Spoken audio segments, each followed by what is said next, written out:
أعوذ بالله من الشيطان الرجيم.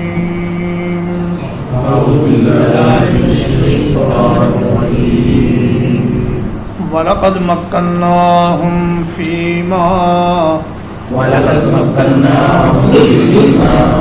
اور بلا شبہ یقیناً ہم نے ان کو قدرت دی تھی ان چیزوں میں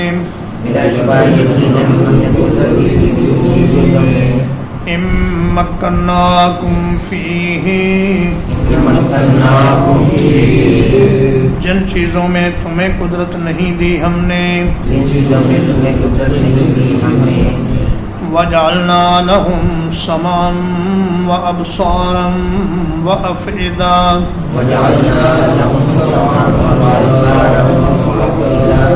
اور ہم نے ان کے لیے کان اور آنکھیں اور دل بنائے فما اغنى عنهم سمعهم تو ان کے کان ان کے کسی کام نہ آئے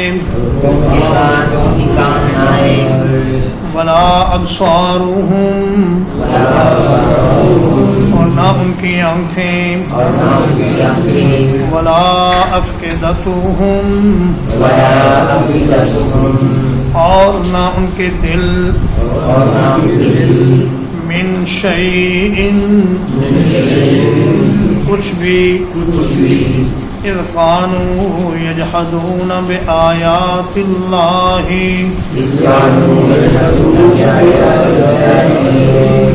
کیونکہ وہ اللہ کی آیات کا انکار کرتے تھے وحاق بهم ما كانوا به يستهزئون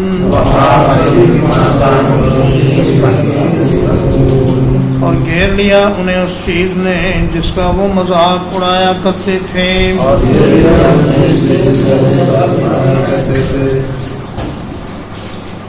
فرمایا کہ اے مکہ والو ہم نے قوم عاد کو وہ کچھ دیا جو کچھ تمہیں نہیں دیا ان کے لمبے لمبے قد ان کا ڈیل ڈول ان کا مال و دولت ان کی کاریگری اور ان کی عزت و شوکت اور ان کی سلطنت اور حکومت ان میں سے تمہارے پاس تو کچھ بھی نہیں تمہاری تو حکومت مکے سے باہر 1 انچ کی بھی نہیں ہے لیکن انہوں نے ایک پورا علاقہ اپنے قبضے میں کیا ہوا تھا اور بہت بڑے علاقے پر ان کی حکومت تھی تو فرمایا کہ جب ان کی یہ تمام صلاحیتیں اور یہ تمام مال و دولت اور یہ تمام حکومت اور شوکت اور عزت و عظمت اللہ کے عذاب کے مقابلے میں تنکوں کی طرح اڑ گئی تو تم کیا چیز ہو تم میرے پیغمبر کی مخالفت سے باز آ جاؤ وَجَعَلْنَا لَهُمْ سَمْعًا وَأَبْصَارًا وَأَفْئِدَةً ہم نے انہیں کان دیے تاکہ وہ حق بات کو سنیں آنکھیں دیں تاکہ وہ پیغمبر صلی اللہ علیہ وسلم کو دیکھیں اور ان کی باتوں پر دیکھ کر عمل کریں اور دل دیے دل و دماغ سے سوچیں اور غور و فکر کریں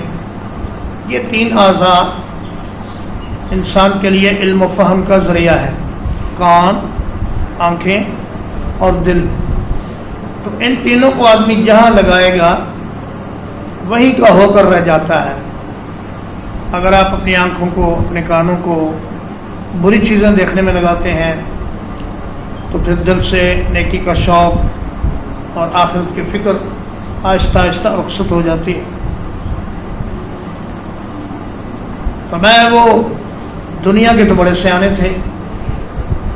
وَكَانُوا مُسْتَبْصِرِينَ بڑے سمجھدار لوگ تھے عاد و سمود اور دنیا کے معاملات میں وہ اپنے کانوں کو بھی استعمال کرتے اپنی آنکھوں کو بھی اپنے دل و دماغ کو بھی لیکن دین کے معاملے میں وہ بہرے ہو گئے اور اندھے ہو گئے اور بے عقل ہو گئے سوچنے سمجھنے کی صلاحیت سے محروم ہو گئے لہذا یہ مفید اعضاء ان کے کسی کام نہ آئے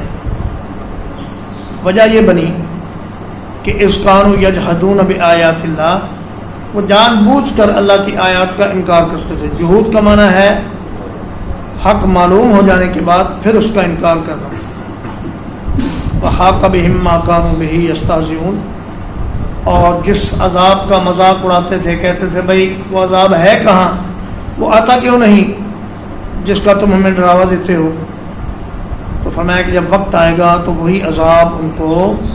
بری طرح گھیر لے گا، اس طرح گھیرے گا کہ پھر وہ اس کے گھیرے سے نکل نہیں سکیں گے۔ وَلَقَدْ أَهْلَكْنَا مَا حَوْلَكُمْ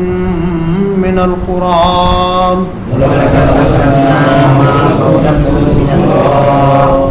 اور بلا شبہ یقیناً ہم نے ہلاک کر دیا تمہارے ارد گرد کی بستیوں کو۔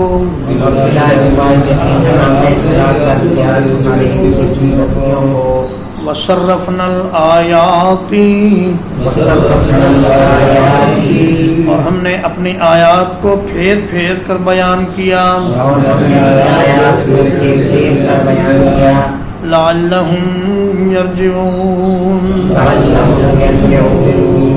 تاکہ وہ لوٹ آئیں۔ فرمایا اے مکہ والوں، دیکھو تمہارے اور شام کے درمیان ہجر کے مقام پر قوم سمود آباد تھی، یمن میں حضرموت کے مقام پر قوم عاد آباد تھی، اور تمہارے اور غزہ کے درمیان مدین کا علاقہ ہے جہاں قوم شعیب علیہ السلام آباد تھی، اور اردن اور فلسطین کے درمیان بحر میت ہے، بحر مردار جسے کہتے ہیں، وہاں لوط علیہ السلام کی قوم آباد تھی، اور تم اکثر ان جگہوں پر آتے جاتے رہتے ہو، اور دیکھو ان قوموں کا انجام کیا ہوا اور ان کے حالات سے عبرت حاصل کرو۔ وصرفنا الآیات کے دو معنی ہیں، ایک تو یہ کہ ہم نے ان تباہ ہونے والی قوموں کے سامنے اپنے احکام طرح طرح سے بیان کیے، لیکن انہوں نے ماننے سے انکار کیا، اور ایک اس کا معنی یہ ہے کہ اے مکہ والو، ہم نے تمہارے سامنے اللہ کی آیات مختلف طریقوں سے، مختلف اسلوب سے بیان کی، مگر تم ماننے کے لیے تیار نہیں۔ وَلَوْلَا نَصَرَهُمْ، تو کیوں نہ مدد کی ان کی ان لوگوں نے، الَّذِينَ اتَّخَذُوا مِن دُونِ اللَّهِ قُرْبَانًا آلِهَةً،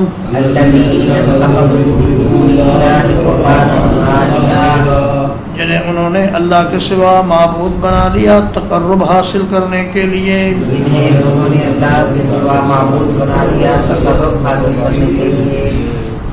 بل ضلوا عنہم، بلکہ وہ ان سے گم ہو گئے۔ وَذَلِكَ إِفْكُهُمْ، اور یہ ان کا جھوٹ تھا۔ وَمَا كَانُوا يَفْتَرُونَ، اور جو کچھ بہتان وہ باندھا کرتے تھے۔ فرمایا وہ ہستیاں جنہیں تم نے اللہ کے سوا اپنا معبود بنا رکھا تھا، اور تمہارا خیال یہ تھا کہ مَا نَعْبُدُهُمْ إِلَّا لِيُقَرِّبُونَا إِلَى اللَّهِ زُلْفَىٰ، یہ ہمیں اللہ کے قریب کر دیں گے، اور تمہارا یہ خیال تھا کہ هَؤُلَاءِ شُفَعَاؤُنَا عِندَ اللَّهِ، یہ لوگ اللہ کے پاس ہماری سفارش کریں گے اور ہمیں چھڑا لیں گے۔ آج جب وقت آیا اور ان کی ضرورت پڑی تو یہ سارے کے سارے غائب ہو گئے، اور ان میں سے کوئی بھی تمہاری مدد کو نہیں پہنچا۔ فرمایا وَذَلِكَ إِفْكُهُمْ، تم نے اپنے ان معبودوں کے بارے میں جو جھوٹی کہانیاں مشہور کر رکھی تھیں کہ یہ بابا بگڑی بنا دیتا ہے، یہ دیوتا اولاد عطا کر دیتا ہے، اور یہ ہستی رزق میں فراخی عطا کر دیتی ہے، فرمایا یہ سب جھوٹ تھا، اور جھوٹی کہانیاں تھیں اور افطرا اور بہتان بازی تھی جو تم نے اپنی طرف سے گھڑ کر ان کے ذمہ لگا دی تھی اور انہیں اللہ کے ہاں سفارش کرنے والا قرار دیا تھا۔ آج تمہارا وہ جھوٹ اور تمہارا بہتان واضح ہو گیا اور کوئی بھی تمہارا مشکل کشا یا حاجت روا تمہارے کام نہیں آ رہا۔ ترجمہ اقبال۔ وَلَقَدْ مَكَّنَّاهُمْ فِيمَا اور بلا شبہ یقیناً ہم نے ان کو قدرت دی تھی ان چیزوں میں إِن مَّكَّنَّاكُمْ فِيهِ جن چیزوں میں ہم نے تمہیں قدرت نہیں دی وَجَعَلْنَا لَهُمْ سَمْعًا وَأَبْصَارًا وَأَفْئِدَةً اور ہم نے ان کے لیے کان اور آنکھیں اور دل بنائے فَمَا أَغْنَىٰ عَنْهُمْ سَمْعُهُمْ وَلَا أَبْصَارُهُمْ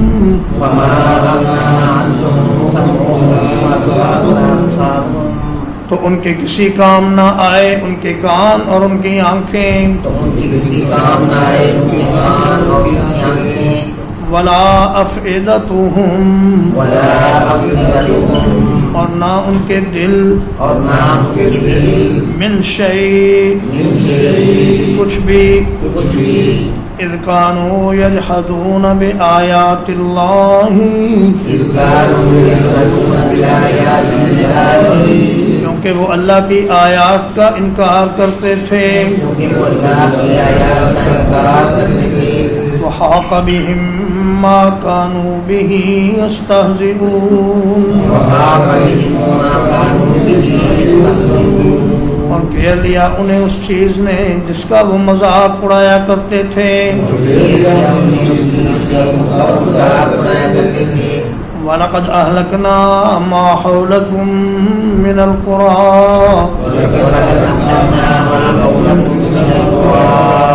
اور بلا شبہ ہم نے تمہارے ارد گرد کی کئی بستیوں کو تباہ کر دیا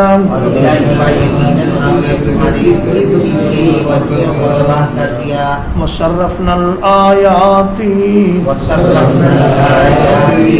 اور ہم نے اپنی آیات پھیر پھیر کر بیان کی لعلہم یرجعون تاکہ وہ رجوع کریں فلولا نصرهم الذین اب کیوں نہ مدد کی ان کی ان لوگوں نے اتخذوا من دون اللہ قربانا آلہا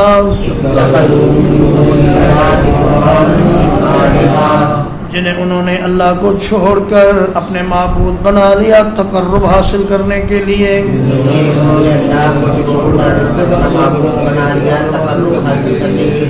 بل ضلوا عنہم بلکہ وہ ان سے غائب ہو گئے